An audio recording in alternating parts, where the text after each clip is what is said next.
Okay, all done. What do you think of that? Looks good. I like it. All right, so we should be all ready for the next video then. Yep. All right. Did you erase the whiteboard? Well, I felt so bad about our last intro. I thought I'd write some nice things about you. But what about the video? What video? Ugh, can't believe you sometimes. What's your problem?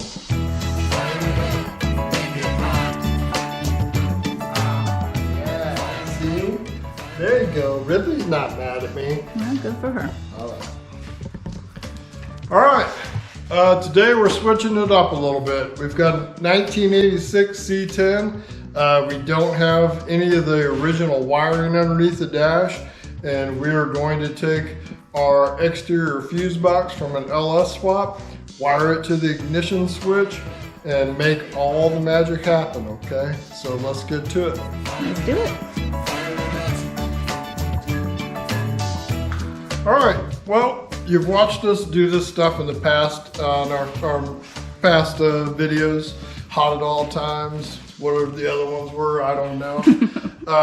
But in those videos, we utilized all the stuff that was the original interior power from those pickups and that. And so in this one, we're getting rid of all that stuff because, as we all know, 1986, 87 was probably the greatest years ever for music. Teenage kids were still cool. Yeah. We figured out a few other things. But in 1986, it wasn't the greatest wiring, okay? Yeah. So what I wanted to do with this truck is get rid of some of we're going to add a bunch of stuff to this that this truck did not have, and it makes it a lot easier just to put all 2004 wiring in it and not have 3 different fuse boxes. Yes. We're going to use the exterior fuse box from a donor, and we're going to end up using the interior fuse box from a donor. Ooh. And those 2 fuse boxes are going to have more power supplies in them than I could ever think of using on it. And that's why we're going to do that. And I think it's cool because we get a lot of questions about stuff, like we just got done with wiring up automatic headlamps. And the number of cool questions was amazing. Yes. And to think that people are interested in this, I love it. Yes. Okay, so here we go. This is a 2004 Chevy Tahoe that we took all this stuff out of. I'm not going to go into the way the 1986 pickup did the ignition because it's not doing it anymore on this one. And like I said, we've shown plenty of that. But this will give somebody an idea, no matter what they're working with or what they could do. It doesn't matter if it's 86 Chevy, it could be a Ford, it could be a Dodge. All these principles apply, and that's what we're trying to figure out. Okay? I shouldn't say okay. Right? Okay, so this is the ignition switch from a 1986 C10.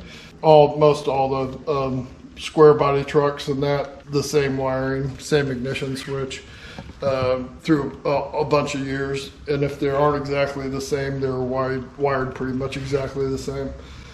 Even when you get down into the lower years, the switch kind of did the same functions, okay? But what happened with the 86 switch, which I always thought was kind of interesting, is it had 2 power leads that lead into the ignition switch. These 2 number 12 red wires. They have continuity between the 2 of them. So I don't know why it has 2 of the same wires going in and they just have continuity. They have continuity through the whole travel of the switch. There's never a time there where they don't have continuity. I don't know if it's just a redundance. Yeah, like a backup. Yeah, so just in case, because when you go into underneath the firewall behind the fuse box, these 2 wires are just fused together. They're butted together. Yeah, you said that. And, so then they butt together, and then those two go to the underhood fuse box, or I'm sorry, to the interior fuse box. This is the one out of this truck, and from there it goes to passes through the firewall, and then the two wires. One of them would go down to the starter solenoid, or not solenoid, but the starter wire, and then it would get power there, and then some of them would go to the back of the alternator. But they were just two large wires that were butted together. Nah. So we are going to do that again. I don't know why, but I'm going to keep with that just in case there's a reason for it. So all this switch did was it had its power coming in the run position. The only wires that have power would be the pink one, and in run you also have power in the orange wire. Now the purple one, we've gone through that time and time again. Yep. Sorry, Dolly. Might pick a better spot. She don't like the purple wire. So the purple wire, that's the one that came out, and it went from the switch, and then it passed through the firewall block, come out purple again, went down to the actual starter solenoid, and was the crank wire. Yep. Okay. So when we were working on them before, the purple and that pink wire were the magic ones that we used, and we just supplied power to that firewall, and then all the other magic was done in here. Now the only other wire, brown wire, accessory. So it has power in accessory and run. So we'll use that wire because we're also going to have to run a wire to our interior fuse box, and just by chance, hey, it's brown. Oh, look at that. Yeah, it's going to be brown to brown. And then also, just by chance, it's weird how Chevy does this. It's dumbed down for me. The orange key on run is going to go to that one, and it's orange because we need that power. So that's kind of set up for us in a way. Sweet. So that's it. And then, everybody's asking, what's that other little wire for? I don't know. I can't figure it out. I'm counting on other people to tell me. It grounds. If you went continuity between the housing here, this metal housing, and this wire, it grounds in the start position. And that's it. Yeah, and I follow it through a wiring diagram, and it goes to the instrument cluster, and I have no clue what it does. Yeah. I haven't yet to figure that out. I thought I had a breakdown of an instrument cluster around here somewhere, but it goes behind like where the clock is, and then it just says not used or whatever. But it's there for something. So, but my thought is, if I have to, I'll keep that wire in there, because if I had something where I just needed power with key or with it in the crank position, I can't mess around with the purple wire. Yeah. It only does one thing, but I could use this to trick a relay into giving me power with just key in the or crank position. Sweet. Right. So we'll keep that there, but we won't use it. So that's it. And that's a brand new switch. I highly recommend. If you're messing with one of these, when we're done, this is going to have a lot less wear and tear done on it because it's going to carry a lot less amperage. But in the past, this thing's been taking a pretty good load on it, so I would replace it now. Yes. Because it's easier to do it now than it is sitting on the side of the road. Yeah. Don't get to the end of your swap and figure out you need an ignition switch. Yeah. It's a bummer. If they do, I'll sell them some used ones on it. one out of your collection. All right, the 2004. This is kind of how they work. This is not the entire picture of the starting circuit. A lot of it is done by the exterior fuse box. So when we get to these points here, we don't really are concerned with those because those are taken care of. Yep. If you're not using that underhood fuse box, then it still makes pretty good sense by the time we're done here how you would go about doing that, and we'll talk about that a little bit, like on the solenoid wire and stuff like that. So in the 2004, the way they did it was they had an ignition A spot in the underhood box, and they had ignition B. Both of them protected by a big 40 amp fuse. Ignition A also powers up the starter relay, and so that's also going to be the power that ends up going down actually to the starter solenoid to make it crank. So that is a pretty important one, right? Mm-hmm. What we're going to do, because we don't have a switch like what they had in 2004 where it had two different functions in it that were separated by their power input. This one had power coming in to the ignition switch, and it would just power up one circuit, the C1 A3, the yellow one that we always mess with, that went to the starter wire, and then the other one was the pink one that came out. And we can't do that on this ignition switch because it's not two separate switches. It doesn't do that. So what we're going to do, we're going to leave ignition A alone because it is doing something. It's already running our starter relay. It's going to supply power to that.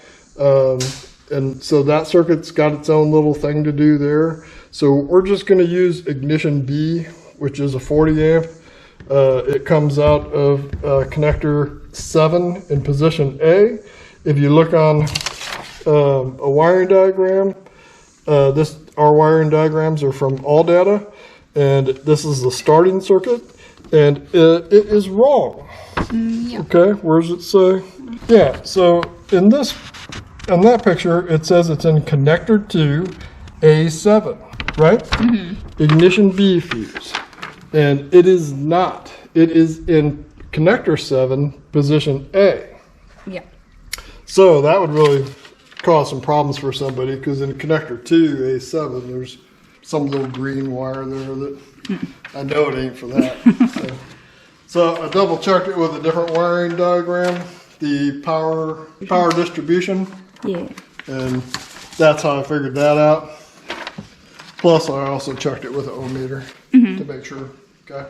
So we're going to forget about ignition A. We're going to just leave it alone. It's not going to have anything coming out of it for now. We're just going to use ignition B. And then all we have to do is run ignition B, connector 7A, into our ignition switch to supply power. And then after that, we'll find these other sources and go from there. These two wires. So our pink and our purple basically are going to be those two. So let's go wire those together. Okay? Okay. So our ignition B 40 amp fuse. It's that one right there. There's no fuse in there right now because I checked it with an ohmmeter to find just to double check. All right. Like in the past on the other ones, we went off of lug 2 to supply all the power that went into the interior of the pickups, and it's protected off of that 30 amp. And then even then, when we had done that, we had checked it with a shunt or a amp probe, and it was drawing less than 20 amps, as long as you weren't powering up the electric windows or whatever. But this circuit that we're going to do right now, it's going to carry a lot less than 20 amps really. So because we're dividing the circuit, because the interior fuse box is going to do its own thing. It'll have one other source of power going to it. So, but today we'll do two connections on that thing. But today we're going to wire up enough to where once this is done, just like on Hot at All Times, where if I hooked up my fuel wire to connector 3, it would start running. Yeah. Okay. So what we're going to do, I saved all these from the donors, of course. This is the one that came out of it. This is connector number 7. It goes into, if you have the right connectors, they only go into one spot, and that's its source right there. So there's that. Connector 7, ignition B. We can put a 40 amp fuse in it here in just a second. That's the part we always forget. Yeah. Why doesn't it work? So this is a pretty long wire. It'll end up reaching down there. Of course, I'll redo it. Yep. Once the ignition switch is sitting in its spot and we loom everything through. But like I said, because that's the way it was for the 86, I'm gonna do the same thing. I'm gonna butt it to both those wires. You have a butt again. What'd I say? Butt. Oh. What do you mean what? I missed one in the last video, so I'm making up for it now. And then I haven't done my grommet yet between the firewall and that, so I can run these through the firewall, no problem. Boy, I hope it warms up today. Yeah, feeling chilly.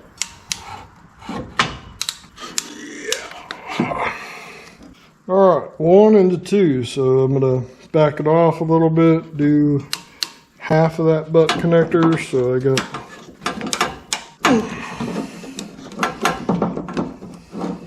these are really important. Yeah. You know, so Make sure.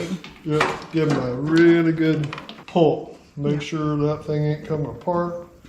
Seal it up nicely. Try to do a nice job. Oh, I remember 1987. Yeah. Or I should remember it. What was cool? The cars. Oh yeah. Huh? Now, what would have been in 1987? What would have been your dream car? Buy anything brand new. My dream car in 1987. Mm-hmm. It might sound a little corny, but a Lamborghini Countach, black. An 87 though? Well, the car wouldn't be an 87. Oh, If I had to yeah. buy an 87, my uncle, he had a 1986 K10 Silverado. Mm. It was nice. Okay. Mm-hmm. And he got it as a trade for a house that he sold, a piece of property, and he drove it home and let me see it, and then he sold it like the next week.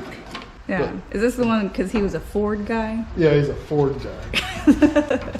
Get rid of that It was- pesky GM truck. It was such a cool truck.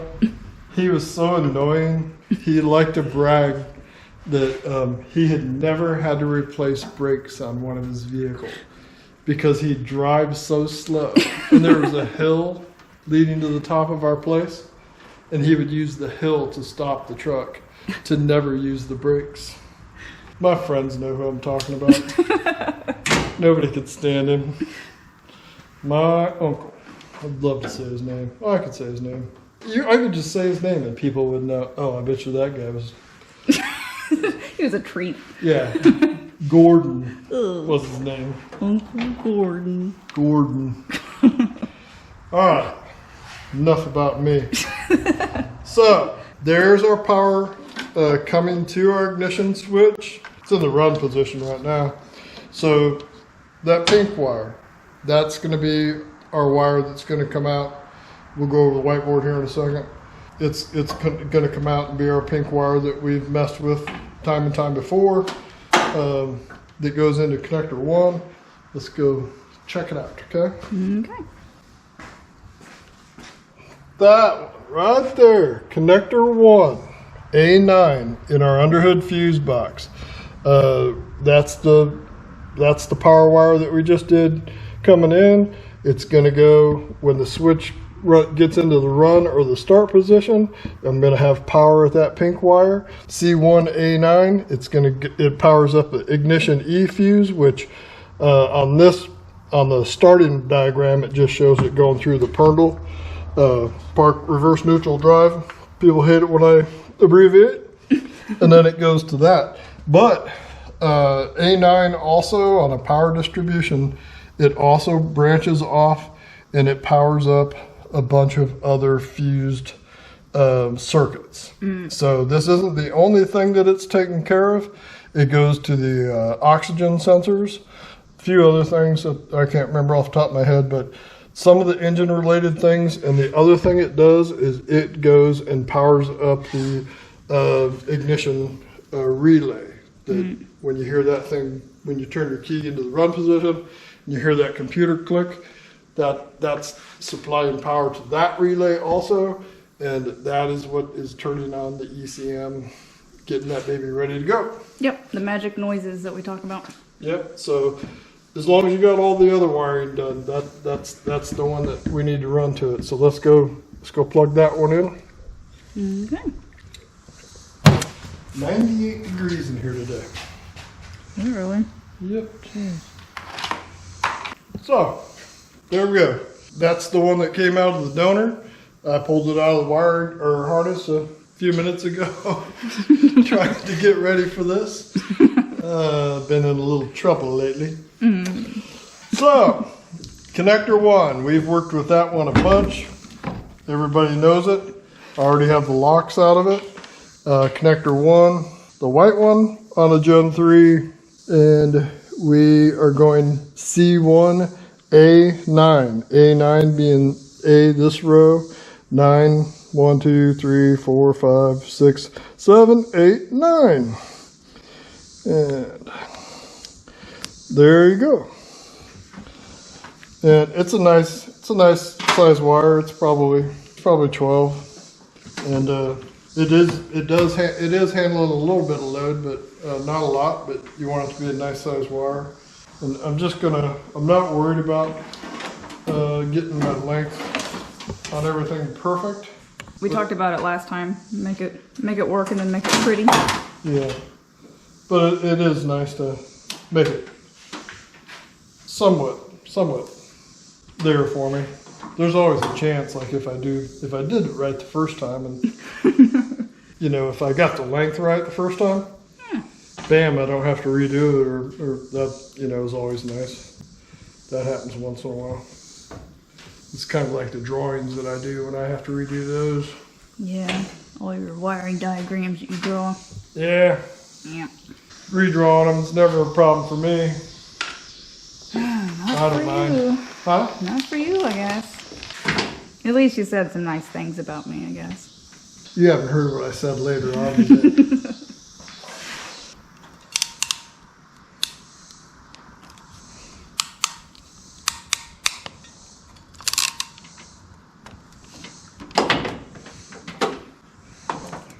Good.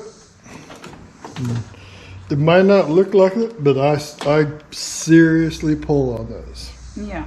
You want to be really sure. The last thing you want in any of these circuits would be to have any kind of a bad connection.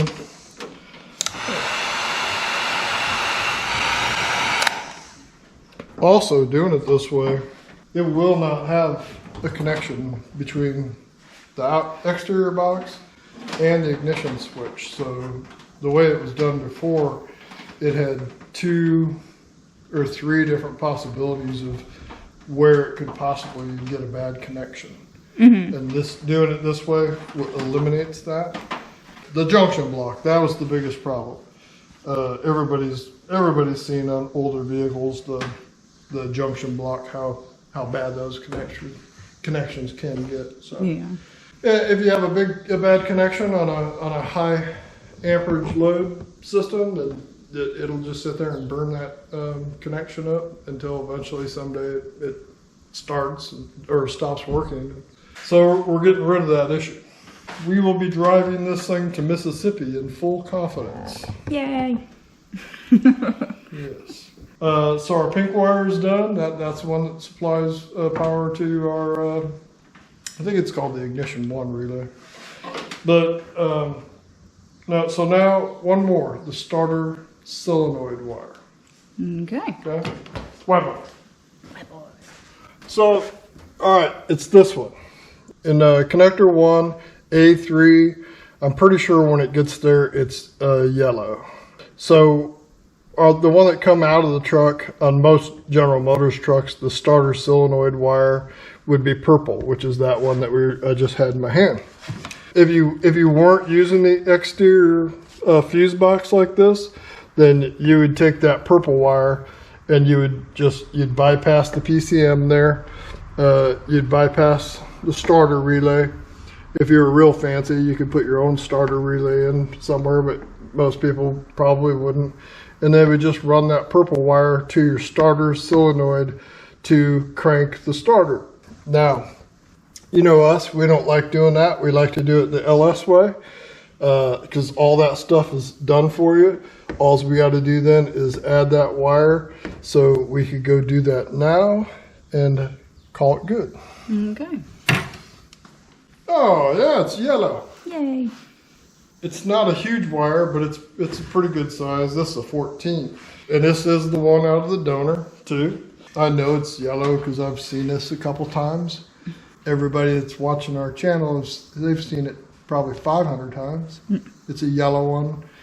And we're gonna go to our purple wire, but it's A3, is that right? Yep.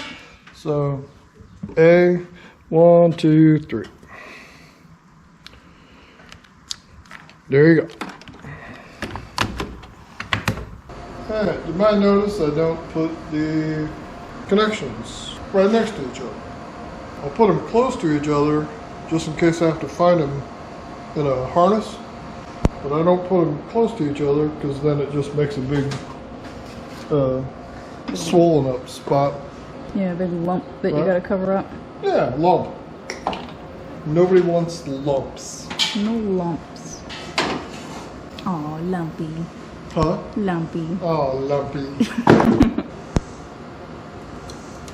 So, like I said, purple, GM, the one trick pony.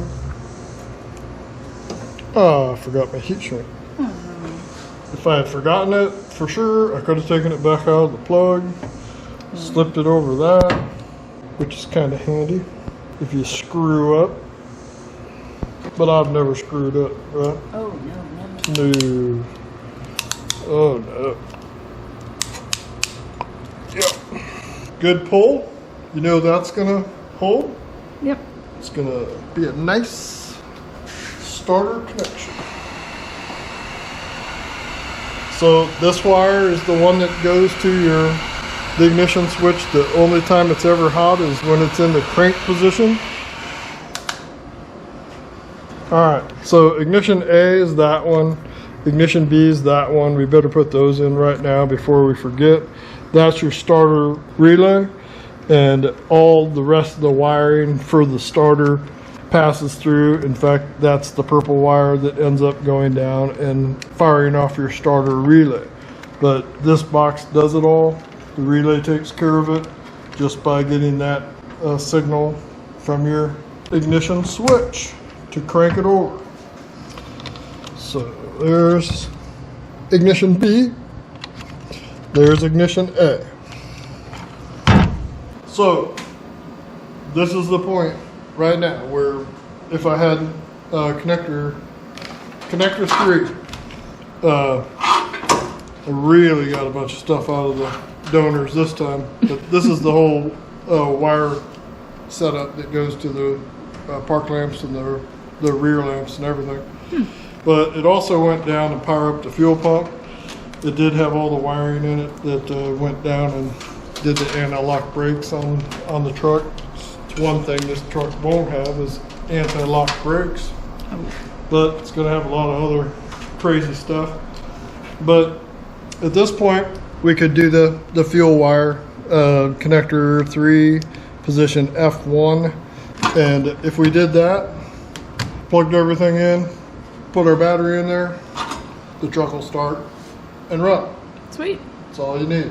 You got to have VATs removed from the computer, of course. Oh, yeah. Gone through that a bunch. Have all that stuff taken care of. But for having an ignition switch and power, that's all the LS would require. Right? Yep. Yeah. All right. One other thing I wanted to mention was I briefly mentioned the purdle, but if you aren't using that exterior fuse box, then that would have been the point to... What a cool dude. Why do they do that here? I don't know. For some reason. So if you aren't using the purdle that's down on the transmission on the LS swap, if you're doing something weird and you were still using the neutral safety switch that's on the column, like on this pickup, I've eliminated that switch. It's not there anymore. It's gone. We're relying on the one that's sitting on the side of the 4L80 to do everything, and everything from that point, once I connected it into the A9 C1 using the donor harness and that box, that portion of it's taken care of.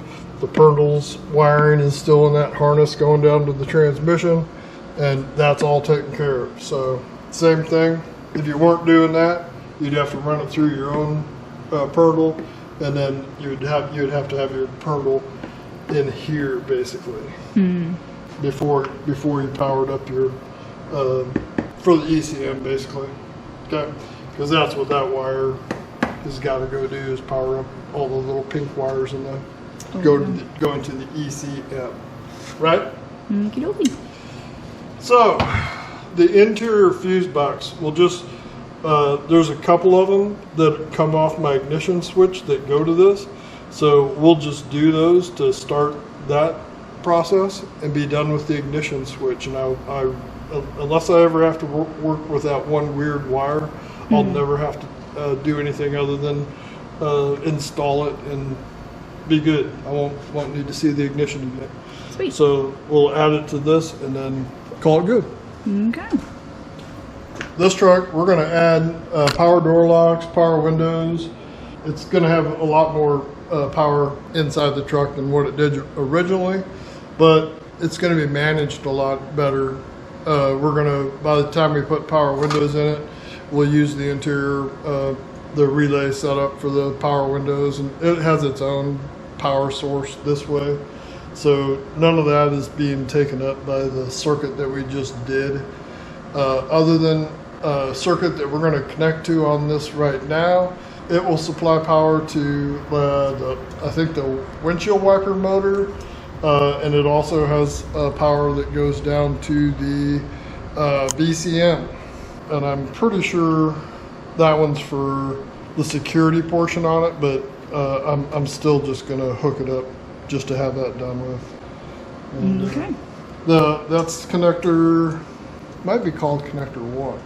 No, this is connector 1. This is connector 2. And I couldn't find a pinout for it on the all data. The picture wasn't available for it, but it's marked. It says A, B, C, D, E, F. A, B, C, D, E, F. You just got to be able to Get your microscope out. Yeah. So on your ignition switch, then, it, like we were talking about, it had the orange one that came out. That one has power in run, and just by chance on that interior module, that's what they want. Go into the orange wire, which is position. My eye's failing me. A. Orange and position A on that box. And then also I have quite a few of those boxes from different years, and they were all pretty similar, which is nice. I got to looking thinking, oh, could I use a 2002 box if I had to? Because I used to, when we did donors, when we tear a donor apart, I wouldn't save that stuff because I was just hoping nobody'd ever ask me to do this. Oh. Also, like, this is going to be plenty close. That ignition switch is going to be within that range of the box. So I'm going to go ahead and make a connection. Hopefully it'll be just right.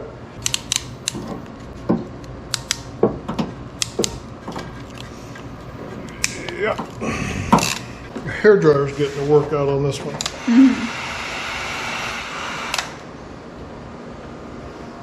This, the mystery wire, right? The only other one left, this brown one.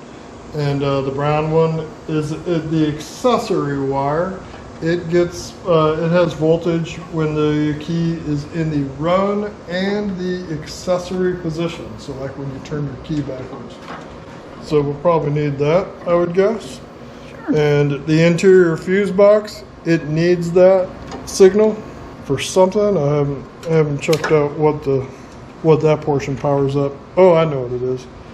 That's gonna power up the heat and air. It used to power up some of the four-wheel drive stuff, but it isn't going to do all that much, but it'll do a better job than the 86 one did. Give you some more options in there too. Oh yeah, tons of options, different things that we could do. But the biggest thing about it is it's going to split us, you know. Each circuit's going to be doing a little less. Yeah.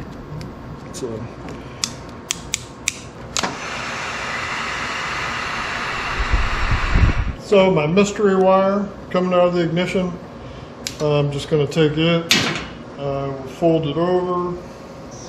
I always I like hearing the cicada bugs, but then I hate the cicada bugs. Mm-hmm. Isn't it like summer's over, something like that? Yeah.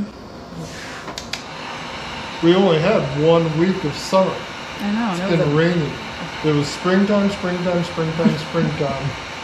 Rain, hot. Yeah. Rain. Okay, now it's 100 degrees. Yeah.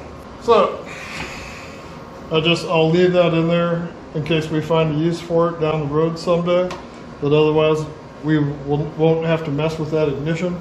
That is a better setup than what we've done before. Like I said, what we've done before, it made a lot of swaps easy for people, and I hope it did. But if you get into wiring and you like that stuff and you want to make it even better, that's what we can do. So yeah, this is kind of a deep dive on what we've done before. So yeah.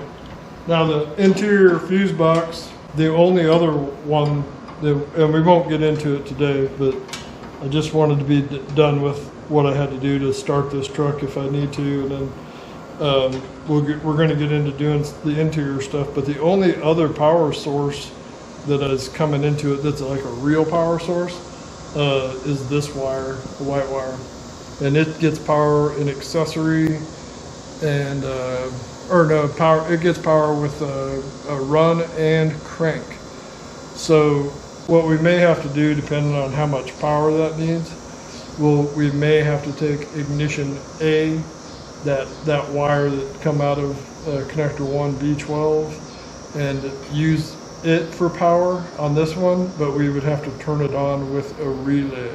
That way we could have power with crank and run. And the way I would do that, the way I would turn that relay on, and we'll get to it, we'll do it when I do the interior box, when we get to wiring up something to that. But the way it stands right now, I did not take E11, the transmission wires, and move them over to E7, the second rear O2 sensor spot, like we do to make the transmission makeshift happen. Great video. I think it helped a bunch of people out. So I'm not going to do that in this truck because originally the way the transmissions, the 4L60, the 4L80, it got its power from the interior fuse box. And because that's the way it was, I'm going to do that the same way coming up. But like I said, I normally just swap E11 into E7 and bypass that because box. most ours don't need rear O2 sensors, and I use that spot. Yeah. So then now I have E7, which is a pink key on, run, crank that I could use to fire up a relay to give me more power into the truck that we will need. So that's probably how we'll do that. And all kinds of fun stuff coming up. Oh yeah, tons of fun. All right, so there you go. hope this video helps somebody out, maybe gives you a little bit better understanding of how the other system worked, you know, if you did it the other way, or give you some ideas of something else you want to do to it. We're just trying to get people interested in working on their vehicles, whatever it is, all right? Yep. So we appreciate you watching. Thanks. We'll see you next time.